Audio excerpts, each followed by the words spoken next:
He's planning to go to Russia? Trump either changed the location of his meeting with Putin or he doesn't know the geography of his own country. A test for Putin, or is Ukraine being handed over behind her back? What scenario is the American president preparing? A strike at the heart of missile production. Ukraine has reached a major target in the Russian Federation's military-industrial complex. And 5 scenarios for ending the war. We break down analysts' forecasts that predict a ceasefire by the end of the year. All this and more coming up in this episode. Don't forget to subscribe and leave a like. Well, let's get started. A sensation or a slip of the tongue? Trump announced that he plans to go to Russia to meet with Putin. Now the whole world is wondering, did he move the meeting location? Or does he not know that Alaska is the largest state in the United States, where, by the way, preparations for the meeting are already in full swing? The famous mountain resort Alaska Resort, a hotel overlooking glaciers where a room costs $5,000 a night, is the possible venue for the leaders' meeting. It is located an hour's drive from Anchorage. The dates from August 12th to 16th are already booked there. By the way, the Elmendorf-Richardson base is located in Anchorage. This is a U.S. military complex that ensures the readiness of the country's air and ground units. Trump also stated that the meeting with Putin would be a trial one. I will tell him to end the war. I hope for a constructive dialogue. The next meeting will be with Zelensky or with both Putin and Zelensky. Russia has occupied part of valuable territory. We will try to return some of that territory to Ukraine, said Donald Trump. And it seems that the American president is considering an option to break out of the deadlocked peace settlement. Quote, "I can walk away and say good luck, and that will be the end of it," announced the American president. Meanwhile, Zelensky and European leaders will hold a phone conversation with Donald Trump on August 13th, that is 2 days before his meeting with Putin in Alaska, according to Bloomberg. US Vice President Vance will also join this conversation. The conversation will include German Chancellor Merkel, French President Macron, UK Prime Minister Starmer, as well as the Prime Ministers of Italy, Poland, and Finland. During the conversation, further options for exerting pressure on Russia will be discussed, the agency reports. Preparations will also be made for possible peace talks, as well as related issues of territorial claims and security. Well, as we can see, tensions are rising ahead of Alaska. On Friday, a meeting between Trump and Putin is scheduled to take place in the largest U.S. state. However, Zelensky's participation in the negotiations in Alaska is not planned at this time. Once again, this is a statement from Trump. At the same time, according to Vance's statements, the United States is already winding down military aid to Ukraine. But NATO Secretary General Rutte makes it clear that military assistance will continue regardless of the outcome of the Trump-Putin meeting. This and more in our international review. Already this Friday, Putin and Trump will meet in Alaska. There are a lot of rumors surrounding the upcoming meeting. For example, some say it would be better if Putin met with Zelensky before meeting with Trump, or that all three should meet together right away. I don't think that would be all that productive. I believe that, in principle, the President of the United States should be the one to bring these two together. Vladimir Putin has said that he would never sit down at the negotiating table with Zelensky. Now that needs to change. We are currently at a point where we are trying to figure out, frankly, the situation and similar things when these three leaders could sit down at the negotiating table and discuss ending this conflict. There are various opinions about the upcoming meeting. European leaders are fully on Ukraine's side. Nevertheless, NATO Secretary General Rutte has effectively allowed for the recognition of Russia's control over parts of Ukraine in a future deal.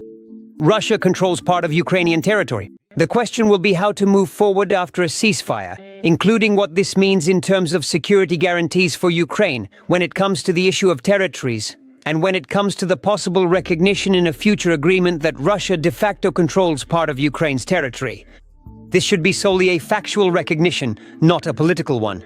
Trump's special envoy Witkoff may have misunderstood Putin. Reports that the Russian dictator is ready to give up claims to the territory of Zaporizhzhia and Kherson regions in exchange for the withdrawal of Ukrainian troops from Donbas are false.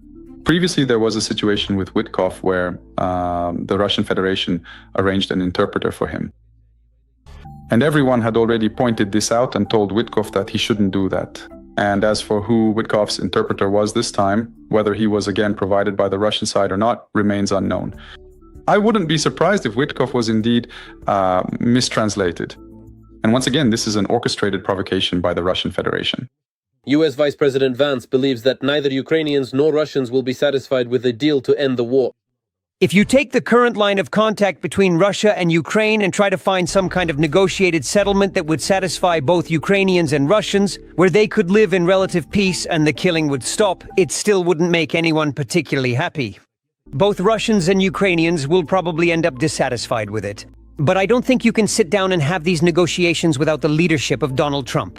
A diplomatic solution must be a compromise, and everyone understands this. But compromise does not equal ultimatums. Russian ultimatum. Therefore, when they tell Ukraine that you agree to leave there from the territory of the Donetsk region, and then we'll see. But this is not a compromise. There are also serious disagreements among the Russian elite. Kozak, the deputy head of Putin's administration and his close associate, proposed to stop the war and start peace negotiations, since the invasion of Ukraine was a mistake. It was precisely for this that Putin stripped him of some of his powers. But it is obvious that the Russian economy is losing ground more quickly. We are already seeing forecasts of zero growth until the end of the year.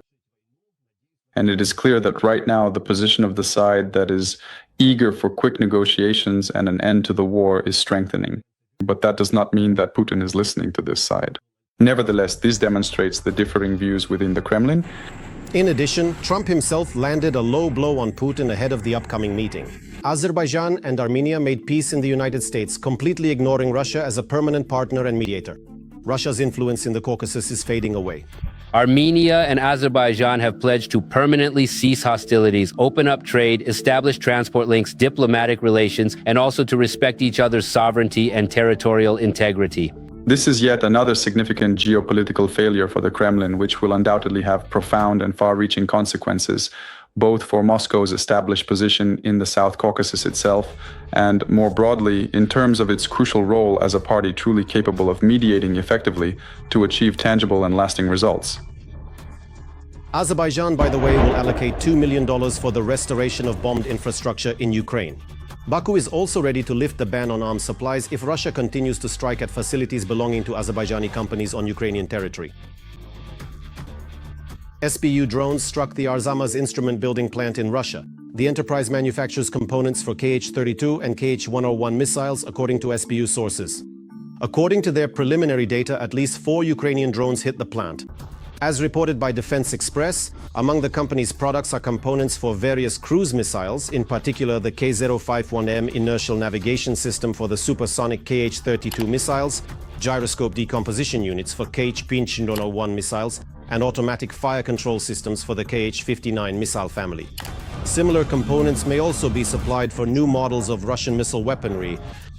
And now Russia has a new cruise missile in service. It has already been launched at Ukraine. In appearance, it resembles the British-French Storm Shadow and in concept the Ukrainian Peklo missile.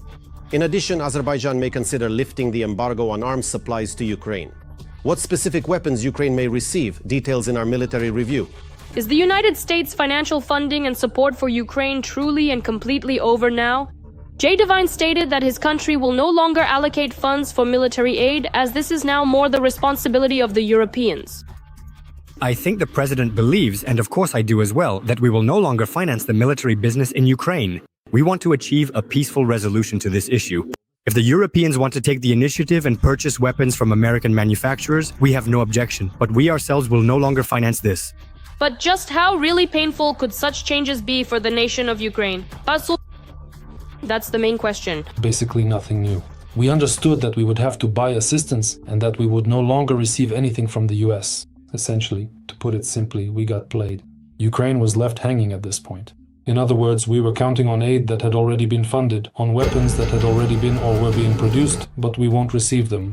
If we want to get them, we have to buy them. Nothing will be free anymore. Help came from where it was least expected.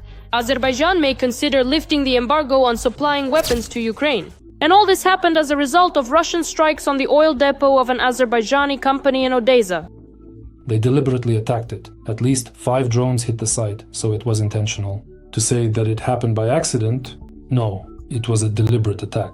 Now, Mr. Aliyev has stated that if the Russian Federation does not calm down, they will lift the embargo specifically on military aid supplies to Ukraine.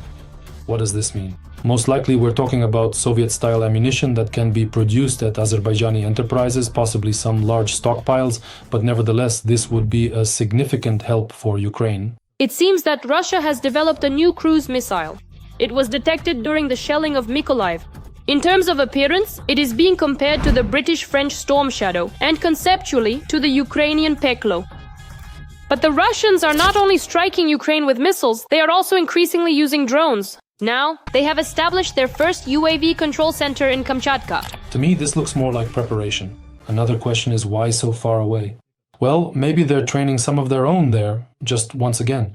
Maybe it's to keep it away from any prying eyes from outsiders. Why Kamchatka specifically? It's hard to say. Well, maybe it's the hills, maybe they're simulating the Donbas region. But what's Russia without a little bavovna? Ukrainian Shaheds struck the assembly points for Russian Shaheds in Kazan, which, by the way, is more than 1,000 kilometers from the state border. But that's not all the surprises. An oil refinery in the Russian Republic of Komi, which supplied fuel to the Russian army, was also hit. And the distance to it from the Ukrainian border is about 2,000 kilometers. Well, it's quite possible that this was, in a way, a test flight to figure out what's needed, how much fuel to calculate, how much explosives. But most likely over time, we'll see even longer range strikes. But we have to understand that such strikes will most likely only be carried out against highly explosive targets. For example, there's no point in sending a drone 2,000 kilometers to hit some factory because it can't really do anything there. But to blow up something that's highly energy intensive, that's another matter. It is also known that the Ukrainian armed forces carried out an airstrike on a Russian command post in the Oleshki area of Kherson region and destroyed it. According to preliminary information, about 25 occupiers were killed and at least 11 were wounded. According to intelligence reports, among those eliminated were the commander, the chief of staff, the head of the engineering service, and the commander of one of the battalion's platoons. In Zaporizhia, on the morning of August 10th, Russian forces struck the bus station, where people were injured. According to the latest information, 20 people sustained injuries of varying severity. The strikes also hit the clinic of Zaporizhia Medical University and residential buildings. Ukrainian President Volodymyr Zelensky had a phone conversation with Indian Prime Minister Narendra Modi. The head of state spoke about the atrocities committed by the occupying country, Russia, against Ukrainian cities and villages against the backdrop of efforts aimed at a peaceful resolution of the war. Sanctions against the Kremlin aimed at restricting oil imports were also discussed in detail. India supports the approach that nothing should be decided without Ukraine. It is important that India supports our peace efforts and shares the position that everything concerning Ukraine must be decided with Ukraine's participation. Other formats will not yield results, the president of Ukraine clarified. Scenarios for ending the war between Russia and Ukraine are being actively discussed around the world. Analysts have predicted 5 likely scenarios, each with a set of conditions under which the two warring countries would cease hostilities. We will explain these scenarios in detail. A nightmare for Europe, and Afghanistan for Moscow, a freeze and territorial losses for Kyiv. Against the backdrop of progress in the negotiation process between Ukraine, the US and Russia, American media have predicted several possible scenarios for how events might unfold. 5 possible outcomes for the end of the Russia-Ukraine war. The Kremlin's goal in negotiations with Trump is to buy time, both regarding sanctions and military aid to Ukraine, as well as to establish personal contacts between Putin and the US president. The last thing Moscow is interested in right now in such negotiations and meetings is a ceasefire and an end to hostilities. We can see that Putin has backed down, Putin has realized. Apparently, economists have explained to him what it would mean essentially to lose the main source of revenue for the military budget. And this most likely would lead to a complete economic collapse in the medium term. That's why Putin is now trying, let's say, to play many cards at once, in order to deliberately slip the card of the Russian-Ukrainian war simply into the deck. The least likely scenario, as rightly noted by the American media, is Putin agreeing to an unconditional ceasefire in Ukraine. Ukraine has expressed its readiness to accept the US proposal for the immediate introduction of a temporary 30-day ceasefire, which may be extended by mutual agreement of the parties, provided it is accepted and simultaneously implemented by the Russian Federation. Since at least March, the Russian dictator has refused the 30-day ceasefire proposed by the White House, using various false pretexts and formulations. My conversations with Putin are always very pleasant, very lively discussions. And then that very night the missiles fly. I come home and tell the First Lady, you know, I spoke with Vladimir today. We had a wonderful conversation. And she's like, oh, really? They just struck another city. Following Putin's predictable refusal to cease hostilities, experts are discussing 2 diametrically opposed scenarios. The first scenario, a nightmare for Europe, will occur if Putin manages to outmaneuver Trump and the US leaves Ukraine alone to face Russia. European leaders do not have a political mandate to enter the war inside Ukraine. Putin advances further. NATO cannot provide a unified response. This is a nightmare for Europe and the end of a sovereign Ukraine. At this crossroads, the balance of power depends entirely on the position of the White House. After all, if military support for Ukraine continues, along with new significant sanctions against Russia and its allies, a catastrophe is predicted for Putin. The war with Ukraine will end for Moscow much worse than Afghanistan did. The motherland is proud of you. The motherland thanks you. The motherland counts on you. That was the last night our soldiers spent on Afghan soil. Massive Russian losses at the front, a shortage of petrodollars, reduced revenues and spending on armaments, and a deepening economic crisis within the country. Kremlin strategists have already experienced something similar on the eve of the collapse of the USSR.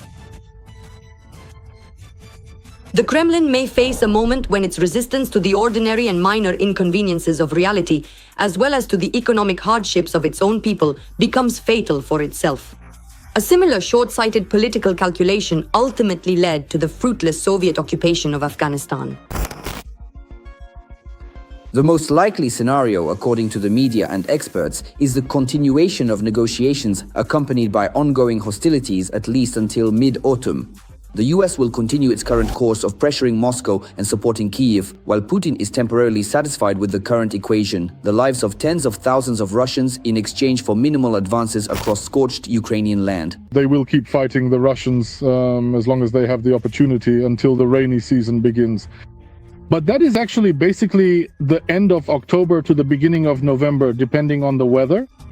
Well, and then, yes, then they'll move on to political agreements along the line of demarcation. I think they will be willing to compromise on their previous demands regarding, the 5 regions. But at the same time, yes, indeed, until that particular moment, they will undoubtedly make every conceivable and possible effort now to achieve, well, the absolute maximum on the battlefield, striving for the greatest possible advantage and success. At the same time, no progress towards achieving peace is possible without further participation in negotiations by Ukraine and Europe. Putin's dream is a private deal with Trump, as a result of which the war will continue and Washington will turn its back on the European continent.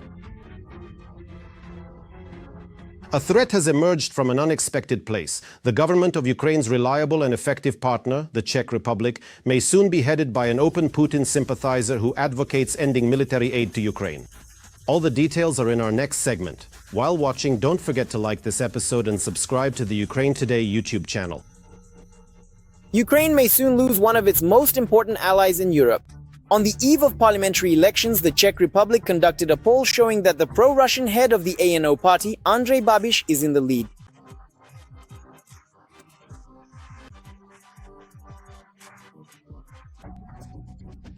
I have already congratulated all the leaders of the political parties that made it into parliament. We hope that they will want to cooperate with us. I think it would be good to form a stable government for our country. Every voice matters. Join our community, support independent journalism and help us bring you the truth from Ukraine. Become a member of Ukraine Today. Join us now.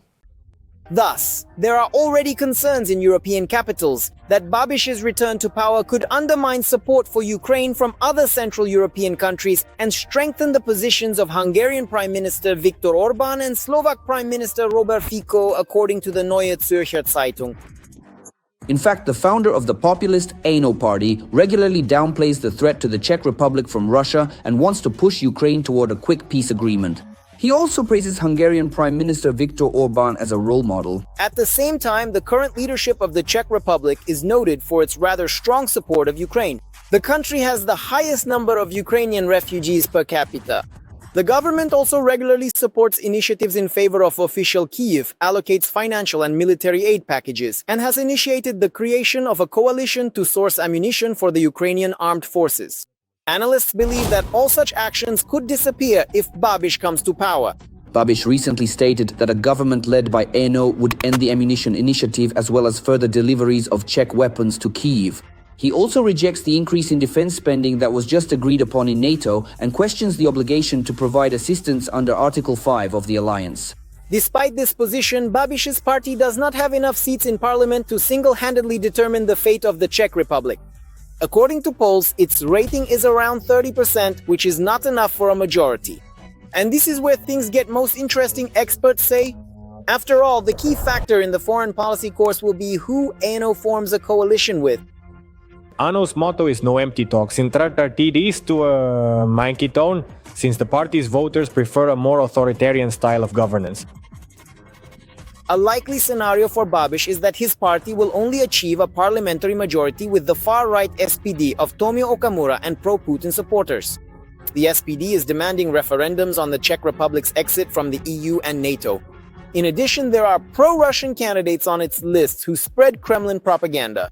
However, there are other options, such as forming a coalition with pro-Ukrainian politicians who would not allow all support programs for Kyiv to be abruptly terminated. I think there will be clashes both between different parties and potentially conflicts within parties among individual politicians, because we can already see how the election campaign is developing. It is also still unclear what kind of coalition will eventually form. These will definitely be complicated deals and agreements. So I am expecting some rather unexpected decisions. I would like to note that the parliamentary elections in the Czech Republic will take place as early as October this year, after which it will become clear how much Prague's position toward its current partners will change.